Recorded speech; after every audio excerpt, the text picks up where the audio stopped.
Bonjour Raphaël Bayot. Bonjour Philippe, bonjour à tous. Alors tous les matins, vous présentez le journal du village sur l'actualité de tous les médias et on va commencer maintenant avec les audiences d'hier. Alors parlons, si vous le voulez bien, prime time. Hier soir, TF1 est arrivé largement en tête avec Oblivion, un film avec Tom Hanks. Non, pardon, un film avec Tom Cruise, c'est à cause de vous Gilles Boulot, qui sauve le monde. 3 970 000 téléspectateurs pour 20% de part de marché, un très joli score. Vient ensuite France 3, vous étiez 2 828 000 à suivre les enquêtes de Murdoch pour 13% de part de marché. Bon score aussi pour Capital sur M6, avec un numéro consacré à l'hypermarché des vacances. 2 531 000 téléspectateurs pour 12% de part d'audience. Enfin, il faut croire que vous en avez assez de Lady Diana hier soir sur France 2. Vous n'étiez qu'1 181 000 à suivre le film avec Naomi Watts. Une part de marché rikiki de 5,7%. Allez. Village Média sur Europe 1. Et là, je fais déjà mon premier mea culpa de la saison, car j'ai dit 2 millions tout à l'heure en compagnie de Patrick Cohen, et c'était évidemment beaucoup moins. Alors on ouvre votre journal, Raphaël, maintenant, à 3000 km du Village Média, en reporter français en prison. Oui, cela fait un mois que Lou Bureau est incarcéré en Turquie. Les autorités viennent de rejeter sa demande de remise en liberté.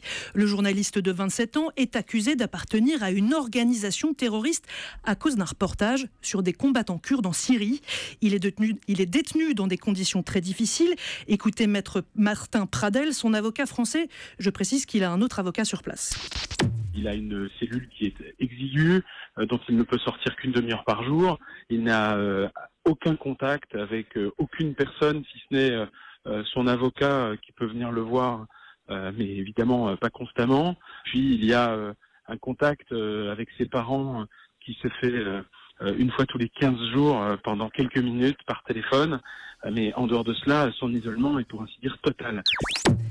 Hier soir, Emmanuel Macron a téléphoné au président Erdogan et demandé la libération rapide de Lou Bureau. Et puis on passe aux actualités télé avec du nouveau pour Léa Salamé. Oui, décidément, France 2 mise sur elle. Pas une année sans que Léa Salamé n'ait quelque chose de nouveau sur l'antenne. Cette saison, elle présentera seule l'émission politique le jeudi une fois par mois. Mais j'ai du nouveau.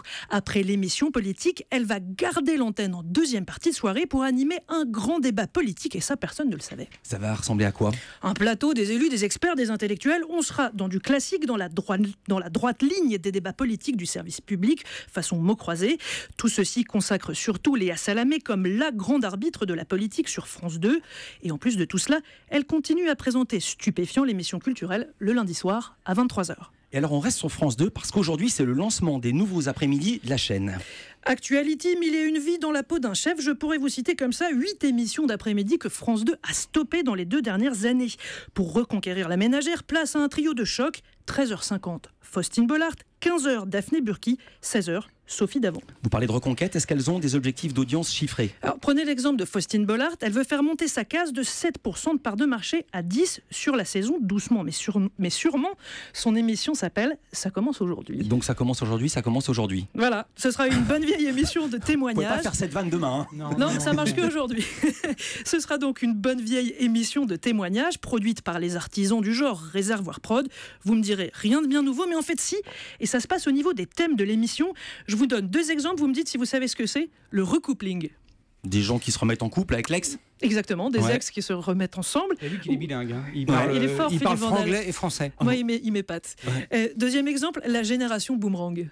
Des vieux qui jettent des bouts de bois. Non, les jeunes Australiens, non. C'est quoi ? Non, c'est quoi la génération ce sont boomerang ? des jeunes qui sont partis de chez leurs parents et qui reviennent, des tanguis, quoi, mais des tanguis qui seraient partis et revenus. Voilà. Voilà. Et puis, enfin, Elle, le magazine Elle, qui a battu un record vieux de 10 ans. Oui, gros coup pour l'hebdo qui appartient, comme Europe 1, au groupe Lagardère. Son numéro spécial Brigitte Macron s'est vendu à plus de 530 000 exemplaires si on additionne le numérique, les ventes en kiosque et les abonnements. Et là, vous en savez un peu plus sur ce gros coup médiatique. Oui, c'est assez fou, mais derrière ce scoop, il y a une histoire de voisinage. Tous les médias voulaient la première interview de Brigitte Macron, mais seule Constance Binquet, la PDG de Elle, était voisine des Macron dans le 7e arrondissement à Paris, et ce, jusqu'au déménagement des Macron à l'Élysée. Et ça, c'est bien pratique pour négocier. Depuis 1 an et demi, Constance Binquet a invité et réinvité Brigitte Macron dans les cafés du quartier, une proximité qui a fini par payer.